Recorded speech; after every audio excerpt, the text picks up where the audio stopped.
Amén. Somos familia, como decíamos. Y hoy día el tema tiene que ver precisamente con eso.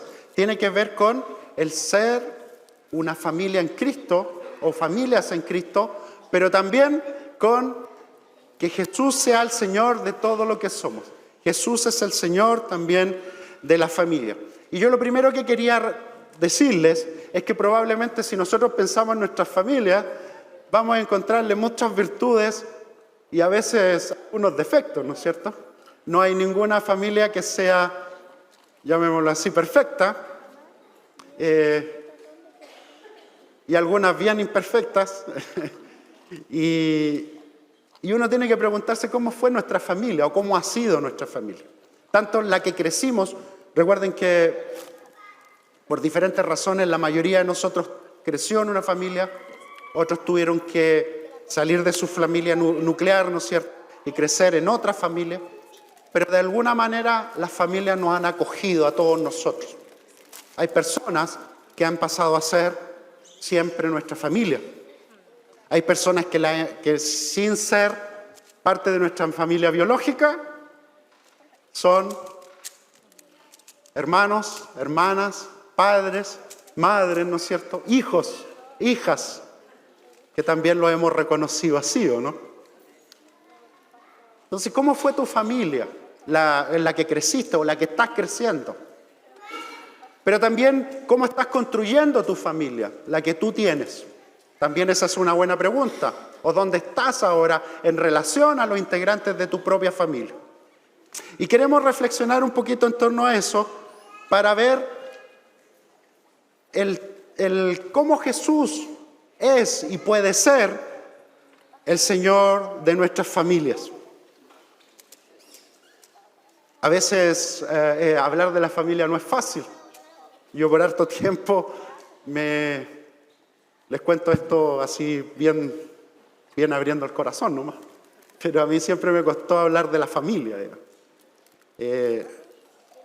Los mejores recuerdos que tengo de mi familia, por ejemplo, son cuando salíamos de paseo.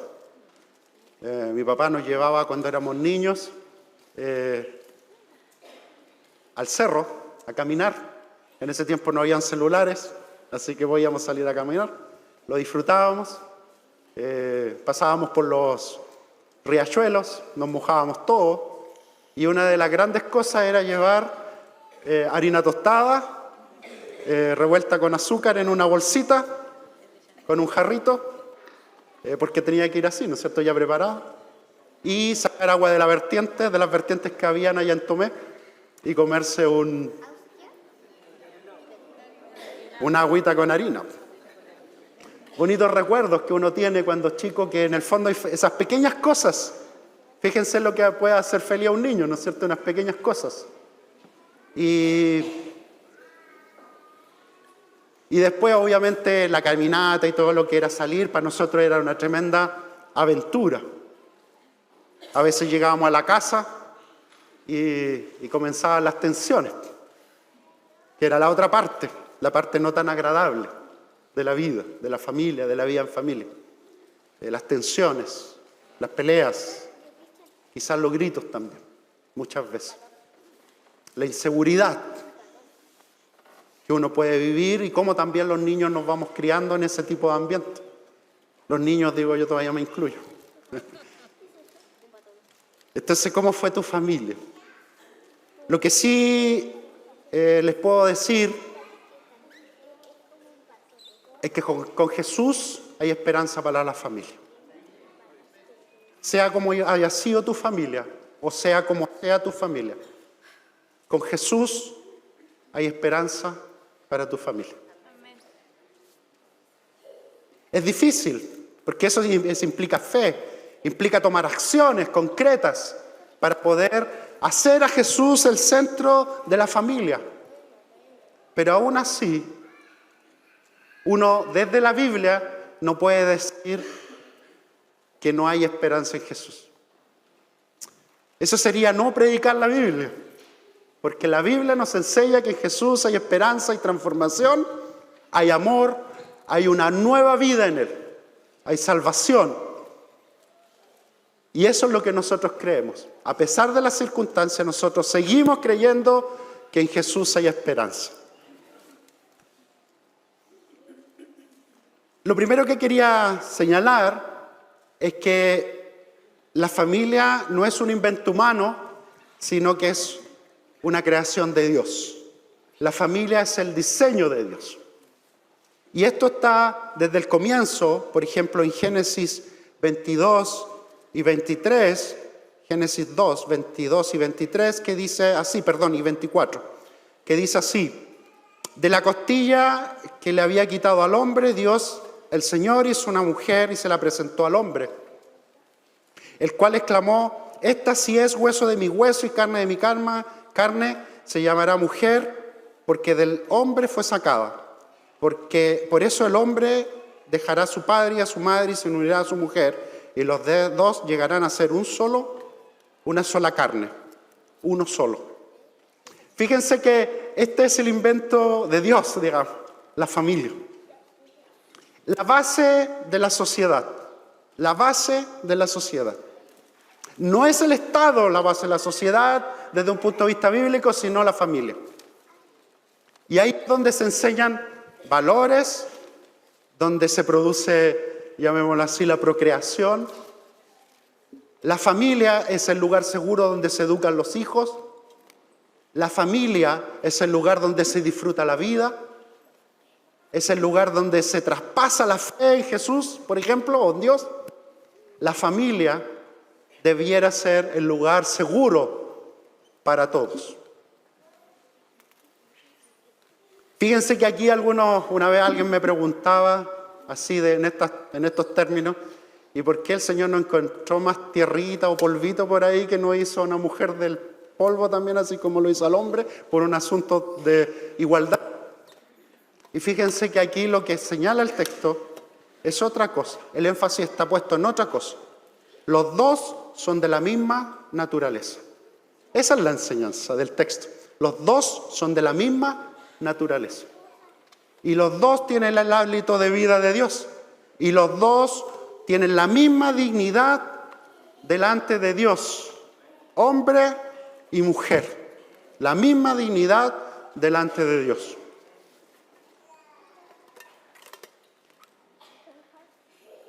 Por lo tanto, nosotros enseñamos y creemos en esa familia, ¿no es cierto? En una familia donde se unen y donde se produce el amor de Dios. La familia refleja el amor de Dios, dicho de otra forma, o debiera reflejarlo.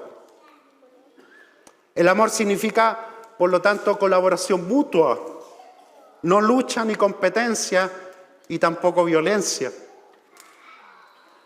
Y está diseñada para construir relaciones, para educar, para formar y para servir. No solo para sí misma. La familia nunca se tiene que quedar encerrada en sí mismo, sino siempre para otros. Por lo tanto, en ese sentido, segundo punto, la familia, y nosotros lo vamos a decir siempre así, independiente de todo lo que se ha hablado hoy en día en la sociedad acerca de la crisis de la familia, nosotros vamos a seguir diciendo que la familia es una bendición. Es una bendición. Con todo lo que trae esto, porque a veces somos románticos y pensamos en familias perfectas y nos encontramos con la nuestra, que tiene todas las cosas que tiene. Pero aún así sigue siendo una bendición. Y aquí le quería hacer un ejercicio con respecto al texto que leímos, porque también voy a partir desde antes. Ustedes sabían que los capítulos y los versículos no están en los textos originales en griego, por ejemplo, este de Colosenses que nosotros leímos, ¿no es cierto? No están ahí. Por lo tanto, podríamos leer el texto completo. Entonces les quería volver a hacer este ejercicio. Hagamos este ejercicio y leamos Colosenses 3, del 18 al 21 primero, y después vamos a leer Colosenses 3, del 14 al 21, y vamos a ver cómo suena algo distinto. ¿Ya? Leamos primero Colosenses 3 del 18 al 21. Dice así: esposas, sométanse a sus esposos como conviene en el Señor. Y después dice: esposos, amen a sus esposas y no sean duros con ellas. Hijos, obedezcan a sus padres en todo, porque esto agrada al Señor. Y finalmente, padres, no exasperen a sus hijos, no sea que se desanimen. Este es el texto que muchas veces se cita junto con Efesios 5, del 21 en adelante, ¿no es cierto?, para hablar de la familia, del matrimonio. Pero yo les pregunto, ¿y qué pasa si lo tomamos un poquito adelante y borramos un poco los versículos y los capítulos, porque eso no estaba en el texto original, y leemos desde antes?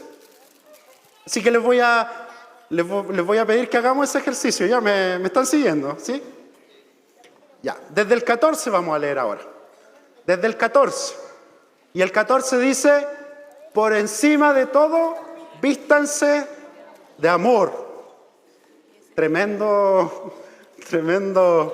desafío, ¿no es cierto? Ya voy a repetir, pero me distraje. Por encima de todo, vístanse de amor, que es el vínculo perfecto, que gobierne en sus corazones la paz de Cristo, al cual fueron llamados en un solo cuerpo, y sean agradecidos. Que habiten ustedes la palabra de Cristo con toda su riqueza. Instrúyanse y aconséjense unos a otros con toda sabiduría. Canten salmos, himnos, canciones espirituales a Dios con gratitud de corazón. Y todo lo que hagan de palabra o de obra, háganlo en el nombre del Señor Jesús, dando gracias a Dios, el Padre, por medio de Él. Y aquí viene la otra parte del texto. Y ahí viene, después de eso: esposas, sométanse a sus esposos, como conviene en el Señor. Esposas, amen a sus esposos y no sean duros con ellas. Hijos, obedezcan a sus padres en todo, porque esto agrada al Señor. Padres, no exasperen a sus hijos, no sea que se desanimen. ¿Se fijan que suena un poco distinto, no? Porque el párrafo anterior nos muestra algo que tiene que ver con todo el Evangelio y cómo deberíamos vivir nuestra ética en general en la vida, pero también en la familia. Nuestra ética, nuestra forma de comportamiento en la sociedad, pero también en nuestra familia. ¿Y qué dice ahí? Vístanse de amor, les dice Pablo. Vístanse de amor, que es el vínculo perfecto. Que gobierne, ¿qué en nuestros corazones? Que gobierne la paz de Cristo en nuestros corazones, a la cual fueron llamados. Sean agradecidos, que habiten ustedes la palabra de Cristo con toda su riqueza. Instrúyanse, aconséjense los unos al otro, pero con sabiduría. Canten salmos, himnos y canciones espirituales. Y todo lo que hagan de palabra o de obra, háganlo en el nombre del Señor Jesús. ¿Se fijan? Y de ahí, una vez que tenemos en el centro a Jesús, su amor, su paz, su palabra, entonces, cuando gobierna Jesús en nuestros corazones, entonces dice: mujeres, respeten a sus maridos. ¿Pero por qué? Porque primero Jesús está en el centro. No escuché ninguna amén. Perdón, uno solo. Porque Jesús está en el centro, las mujeres respetarán a sus maridos. No lo digo yo, lo dice la palabra del Señor. Y este es el desafío en el contexto del primer siglo, donde el hombre, o de la sociedad, estaba centrado en el varón. Al varón se le dice, ¿qué es lo que tienen que hacer el varón? Amar a sus esposas y no sean duros con ellas. Varones. Ahí dice la hermana Mem, no, pues, tiene que ser de ida y vuelta, tiene que ser balanceado. Todos nos sometemos a la palabra del Señor. Pero ¿por qué, hermanos, puede pasar eso? en la familia, porque Cristo gobierna, porque Jesús es el Señor de la familia. Si Jesús es el Señor de nuestros corazones, todas las relaciones pueden ser distintas. Ya no voy a andar compitiendo con el otro. Ya no voy a andar tratándolo mal al otro, sino que voy a querer su bien. Va a ser un trabajo colaborativo por un proyecto común.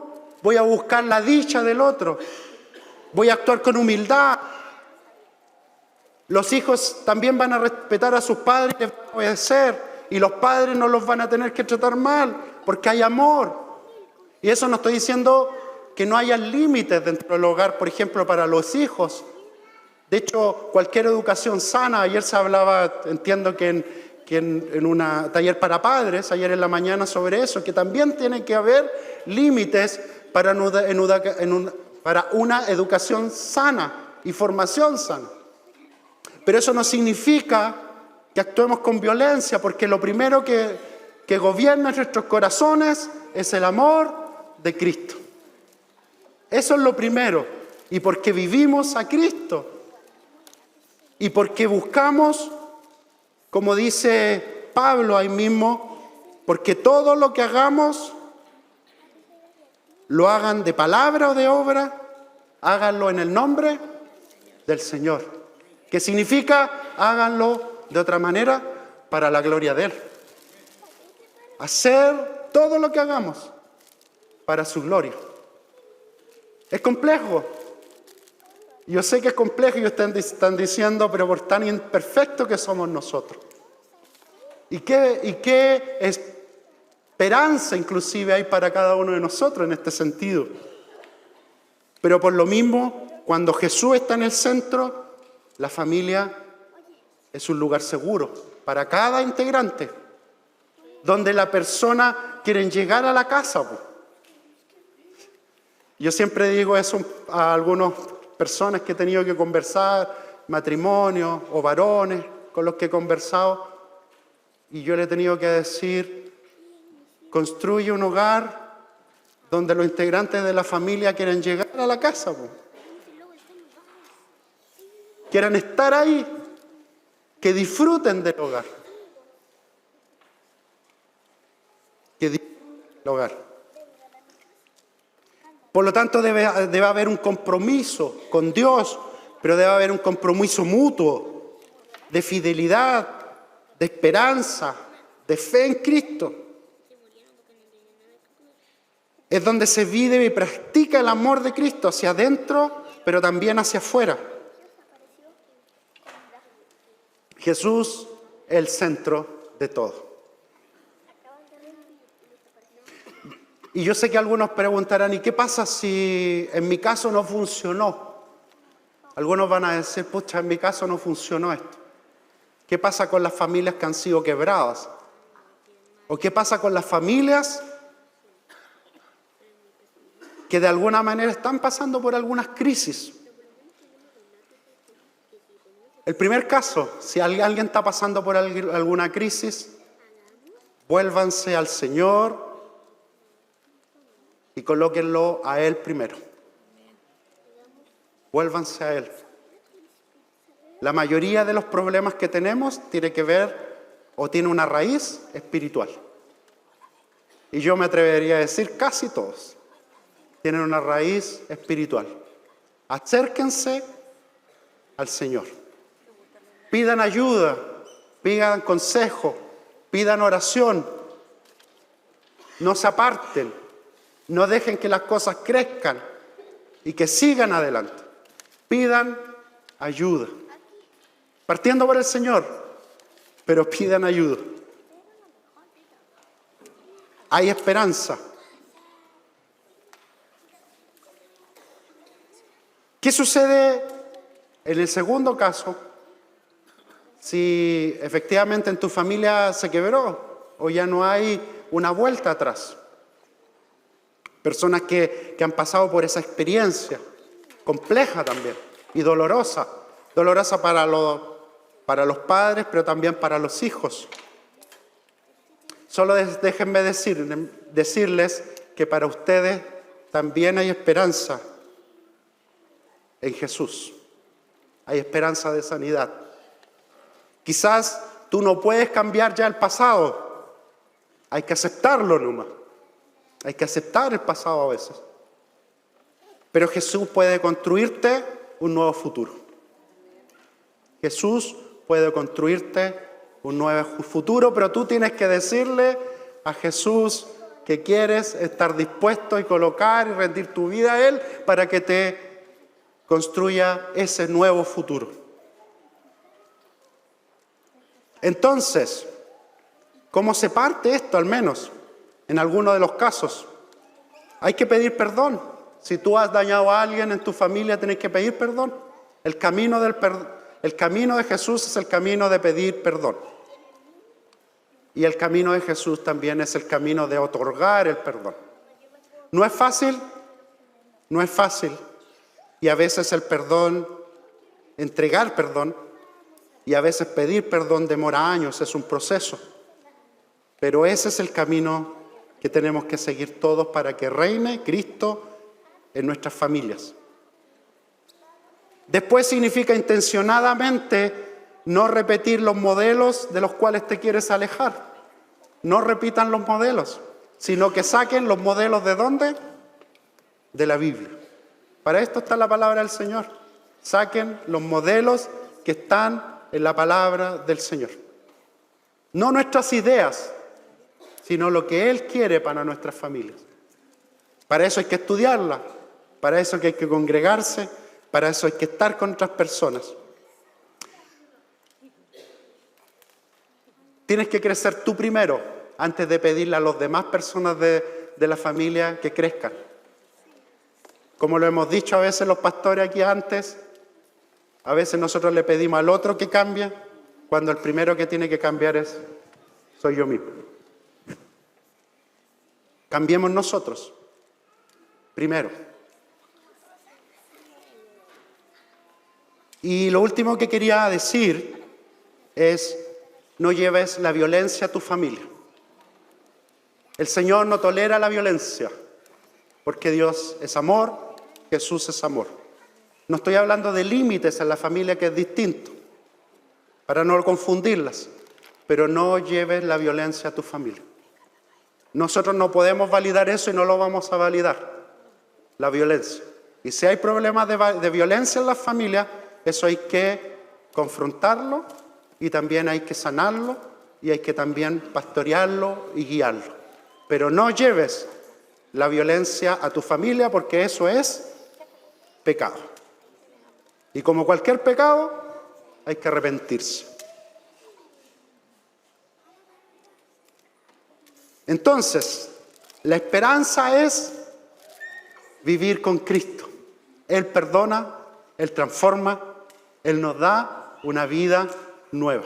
Nosotros en un momento más vamos a celebrar la Cena del Señor, que tiene que ver con eso, con la obra de Cristo en nosotros, no con la obra de nosotros, sino con lo que Él hizo por nosotros para perdonarnos y reconciliarnos con Dios.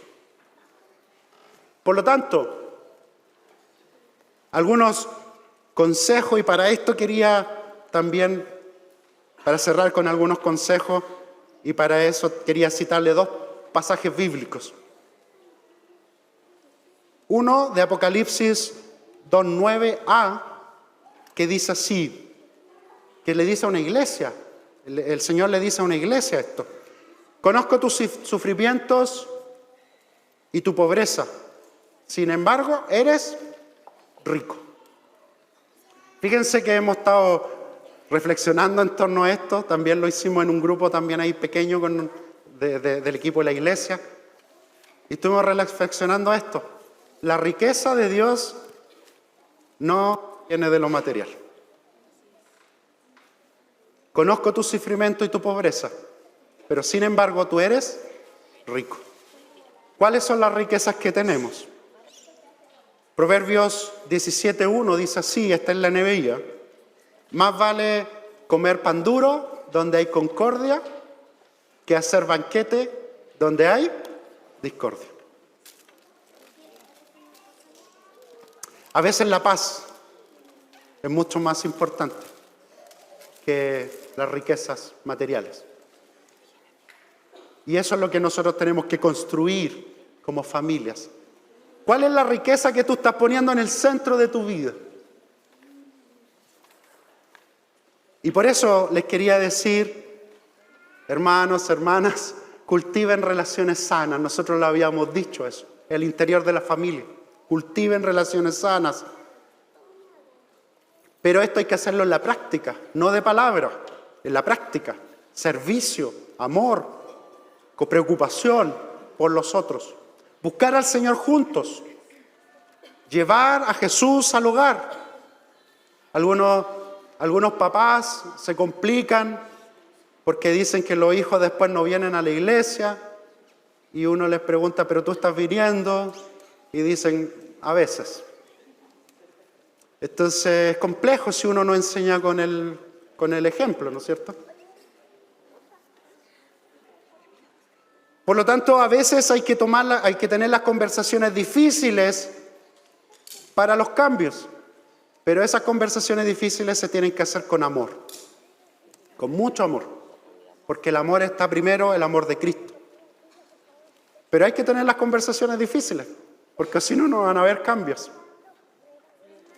No se pueden obtener cambios sin conversar las cosas difíciles y llevarlas a la práctica. Quería decirle a propósito de lo que decíamos del sometimiento de la mujer que hablaba en el texto, y del amor de los varones a las mujeres, déjenme decirles que la familia no es un lugar para el autoritarismo. Dijimos que lo que reina es Jesús y que Él es el único Señor en el hogar y no hay lugar para el autoritarismo, sino amor por los demás, y el amor de los varones debe ser un amor sacrificial como lo fue el amor de Cristo. Así dice Pablo en Efesios, ¿no es cierto? Esposos amen a sus esposas como Cristo amó a su iglesia que se entregó por ella. Por lo tanto, debe haber respeto mutuo y amor mutuo. Eso sí, varones, tomen el liderazgo espiritual y colóquense, como dicen por ahí, los pantalones y tomen ese liderazgo y crezcan a la estatura de Cristo. Ese es un desafío para nosotros. Padres, amen a sus hijos y los hijos obedezcan a sus padres. Fíjense que aquí hay una cosa muy, muy importante. Los hijos tienen que preocuparse de sus padres, no porque se hayan ido de la casa, no se deben preocupar, al contrario, si se fueron de la casa con mayor razón tienen que preocuparse de ellos. Es responsabilidad de los hijos preocuparse de los padres, no de los nietos, de los hijos. Y recuerden que el mandamiento dice, ama a tu padre y a tu madre, y es el único mandamiento que viene con promesa porque dice, y te irá bien.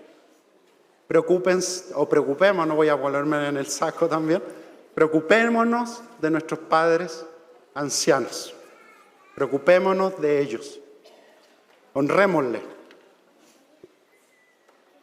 Entonces, padres amen a sus hijos y los hijos obedezcan y respeten a sus padres. La familia no es un lugar para la competencia, para la lucha, para ganar la pelea. La familia es un lugar para mostrar amor